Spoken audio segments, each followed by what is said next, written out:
If this doesn't represent Indiana's stamp on the world, then what does? This is May. This is Indianapolis. Drivers, start your engines! This is the time Hoosiers celebrate the greatest spectacle in racing. And this, our month-long commitment to provide perspective on how the business of motorsports is driving big bucks into the Hoosier economy. Joseph Newgarden is a two-time Indy 500 winner! Oh my goodness! This is Inside Indiana Business, Business at the Brickyard, presented by Liuna with support from the City of Westfield and Daniels Family Vineyard and Winery. From Indiana's business news leader, this is IBJ Media's Inside Indiana Business with Gerry Dick, presented by Elevate Ventures, Indiana University, and Liuna. Hello and welcome to Inside Indiana Business. I'm Gerry Dick, coming to you this week from the new Indianapolis Motor Speedway Museum as we continue our month-long Business at the Brickyard series, a look at the economic impact of motorsports in the state of Indiana. And no doubt this museum will play a continually bigger role in that economic impact going forward. The museum, which originally opened in 1976, reopened about a month ago after a 17-month, $60.5 million renovation, creating an entirely new experience that, thanks to technology, allows you to literally feel the Indy 500 on race day.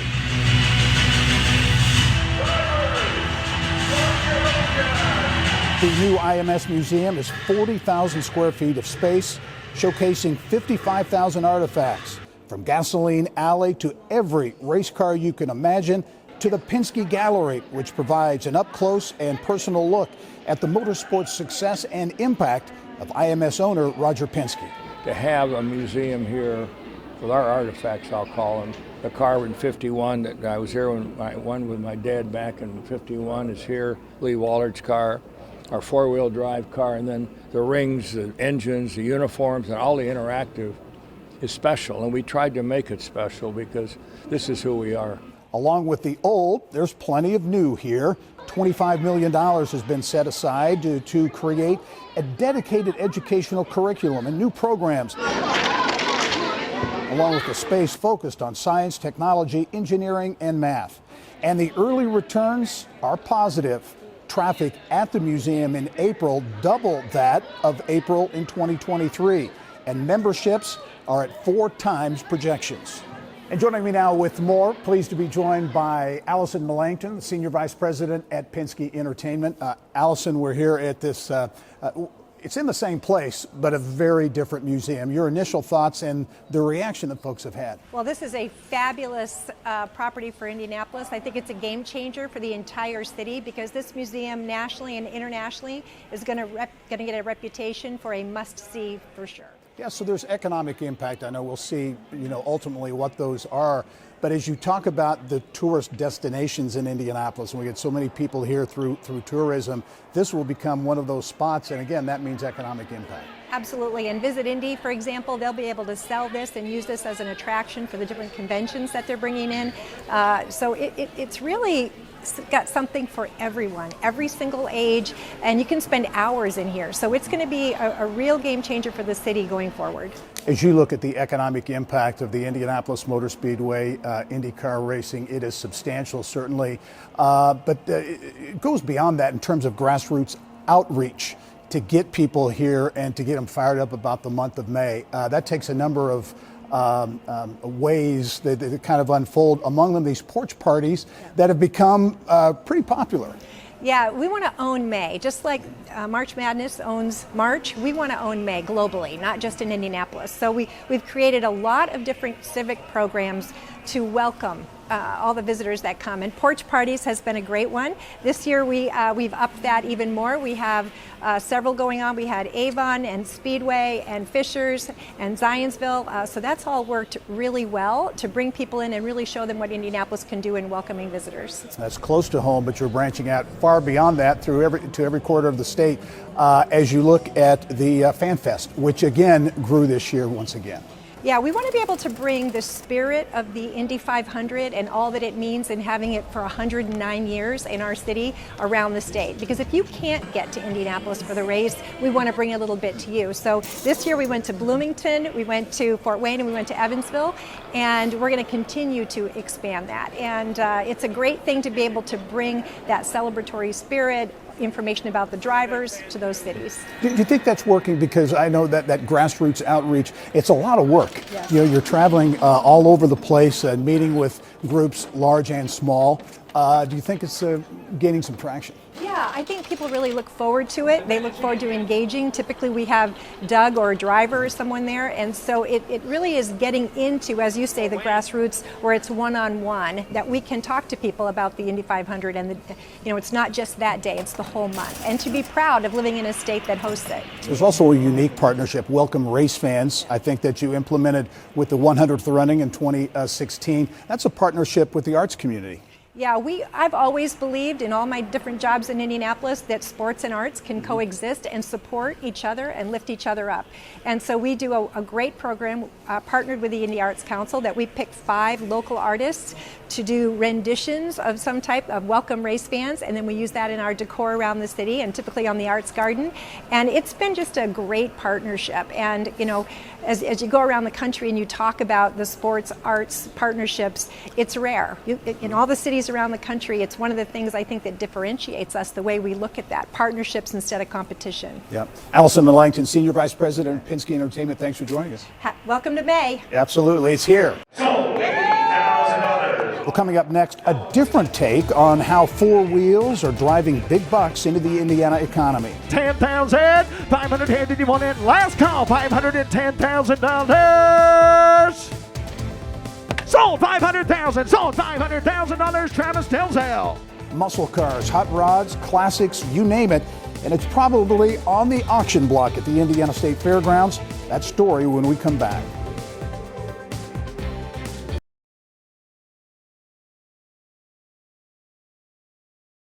Welcome back to the Indianapolis Motor Speedway. You know, Indiana is a car state, an automotive state in a big way. From the parts manufacturers and assembly plants around the state to just simply car enthusiasts. And those car enthusiasts are in for a real treat this month at the Indiana State Fairgrounds with the 38th annual Dana Mecum Original Spring Classic. $1,150,000. So $1,125,000. Telephone, Dana. And it is a big one. Last year, more than 2,800 unique cars and trucks auctioned off with sales totaling $108 million. Sold!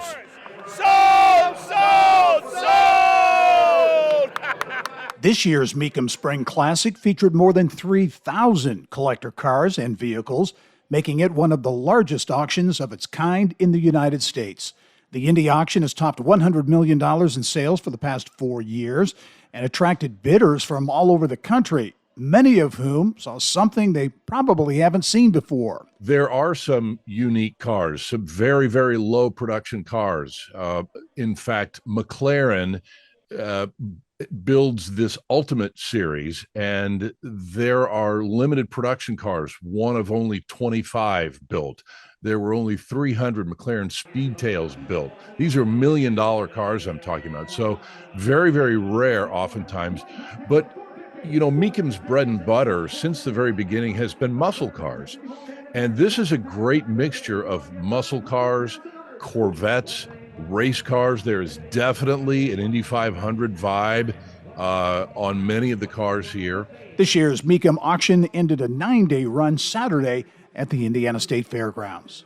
Here's what's making news around Indiana. Brought to you by the Indiana Association of Realtors. Indiana's 21,000 realtors. The neighbors you know, the experts you can count on. And it's time now to get caught up with news making headlines around Indiana. Swiss pharmaceutical and diagnostics giant Roche has big plans for Indiana. The company announcing plans to spend up to $550 million and add hundreds of jobs at its North American Diagnostics headquarters in Indianapolis. The goal is to make Indianapolis a manufacturing hub for Roche's continuous glucose monitoring system, and as part of Roche's previously announced plans to invest $50 billion in the U.S. over the next 5 years. Slate Auto is sharing more information about what drove them to choose Warsaw as the location for a production facility. The company launched in 2022 and focuses on producing affordable electric vehicles. Slate is moving into the former LCS Communications building and is expected to bring 2,000 jobs to the area. Reindustrialization is so important to the mission of Slate, not only putting people back to work and putting people to work in the U.S., but doing it where we don't have to build a new factory to bring something back to life. So as we zeroed in on Indiana, we were lucky to find this space in Warsaw. The company says its goal is to produce 150,000 vehicles per year. Customer deliveries scheduled to start in the fourth quarter of 2026. Knopf Insulation Inc. is expanding its operations in Shelbyville, the company adding a dedicated blowing wool line to its plant, which makes fiberglass insulation. The company's CEO cites fast-growing demand and consumer interest as reasons for the expansion, but did not say if any new jobs would be added. Well, shifting our attention now to another big strategy here at the Indianapolis Motor Speedway and the IndyCar Series as well, and that is the increasing emphasis on marketing the brand through the power of storytelling and television. Rachel Redmond now with more on how a docu-series called 100 Days to Indy is serving as a big growth driver for the sport. I'm frightened. From commentary with Indy's own David Letterman. It's my first day in show business. Hello? Have I been cued? It's going to be a great day. Let's be part of history. You're minutes away from watching an event that has been posted for more than a century and causes the hair on the back of your hands to stand up. Drivers, start your engine! The hit docu-series 100 Days to Indy is shifting into high gear. The greatest spectacle in racing! As it enters its third season. The docu-series 100 Days to Indy has been great for the drivers and for us. It's taking people behind the scenes off the track and giving them a glimpse into what it's like in the lives of the race car drivers and their wives and their children. You know, many of these drivers are dads and are husbands, and to see them behind the scenes and what it takes to get ready for a race physically and mentally makes you understand the characters. It's a Newgarden on the high side! Newgarden on the top side! Newgarden has done it! The Indianapolis 500 is our mecca. It's our Super Bowl. The 6-part unscripted series produced by Penske Entertainment follows top IndyCar drivers in the final stretch before they hit the bricks at the Indy 500. It's not just us as race car drivers in front of a camera. We're people that have day-to-day struggles that are the same as everyone else.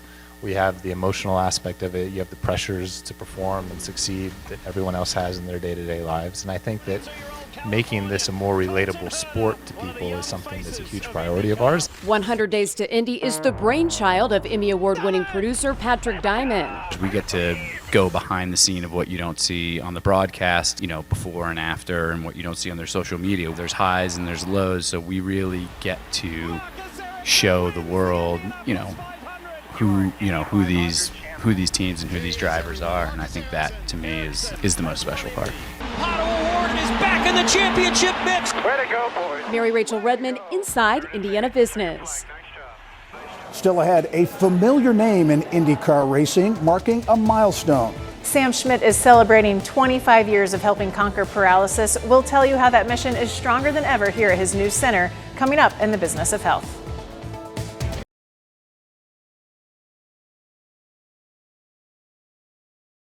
Welcome back to the Indianapolis Motor Speedway Museum.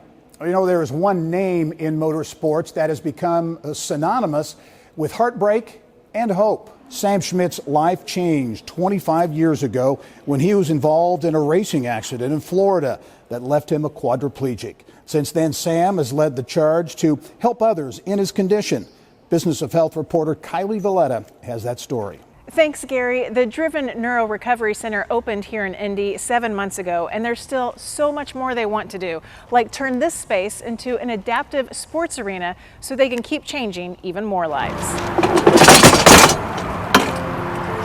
Like so many of the clients at the Driven Neuro Recovery Center powered by NeuroHope, Rebecca Thomas's life has been touched by tragedy. That's why this place definitely was saved me. Rebecca's accident happened on a family vacation in Florida. I was opening the window in the middle of the night just to get some fresh air because it was hot, and the bed was like too close to the window. The window kind of stuck and it pushed me out. Rebecca fell 17 feet and laid on the ground for hours before her family found her in the morning. The accident left her without feeling from the waist down. My life was definitely changed that night. It's never been the same. The biggest challenge, learning to be a mom of 4 in a wheelchair. It's been hard. So a lot of days I feel like I'm failing at it. You know, I'm doing it. So, and that's why I keep doing it, is because I do hope that they see me working my butt off. Let's take some steps. Take your time. Small steps. Let's say small steps. And this is her battleground. Now open for 7 months and serving some 200 clients, Sam Schmidt's vision is coming to life. The month of May is it's a big month for us. And this May, the biggest yet. 25 years ago, a dream was born out of tragedy. Sam Schmidt's foundation, Conquer Paralysis Now, is celebrating its 25th anniversary.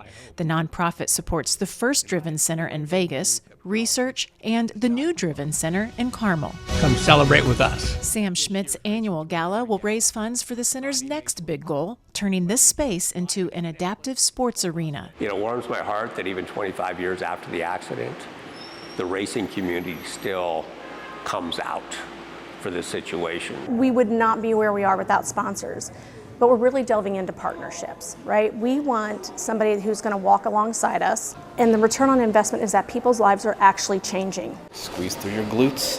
Focused on the fast-paced demands of being a mom, Rebecca had come to accept life in a wheelchair. There wasn't a lot of hope when I was in the hospital, and they just said, you will not walk again. So balance is my hardest thing that I struggle with. Can I do it? I can do it, to I'm going to do it. The machine's got you and I got you. The new center has inspired Rebecca to fight harder than ever. I started getting stronger. I started gaining weight. I started, for the first time, having kind of some muscles. Now, 5 years after her accident, she's taking the boldest steps of her life. I can stand up on my own. I'm taking about 15 steps. I believe I will walk again. It is my goal, and if it takes me another 5 years, I'll be here. Sam Schmidt's Racing to Recovery Gala is a marquee event in May in Indianapolis, and it's just days away. Their goal this year is $2 million. Gerry, back to you. All right, Kylie, thank you. Certainly Sam Schmidt's work to empower people with spinal cord injuries making a big difference. Time now for our Eye on Education, brought to you by PNC Bank. We begin in northern Indiana, where Goshen College just tripled the size of its nursing facilities. The $21 million Center for Nursing and Public Health will give students the chance to train in areas like intensive care and labor and delivery. With the expansion, the school is hoping to double the number of students in its nursing program. Eli Lilly and Company is investing big time in the future of healthcare through an expanded partnership with Purdue University. Lilly Purdue 360 is focused on efforts including leveraging AI to speed drug discovery, strengthening the pharma supply chain, and developing a strong, skilled workforce. Lilly is investing a whopping $250 million into the ambitious effort, which Purdue President Mung Chiang says has the potential to be the largest industry academic partnership of its kind in the nation. When we come back, taking a victory lap at restaurants around the state. This month's Trendiana segment with can't-miss eats near legendary Hoosier racetracks.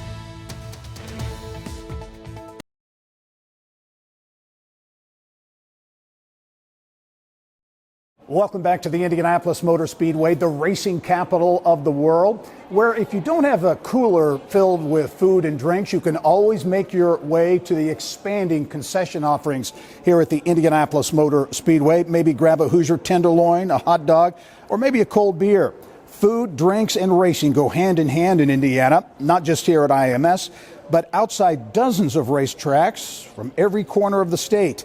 Yelp's Brittany Smith here now with more in this month's Trendiana. In the spirit of all things racing, this month we're hitting the road to check out 5 of the top-rated eateries on Yelp found near Indiana's racetracks.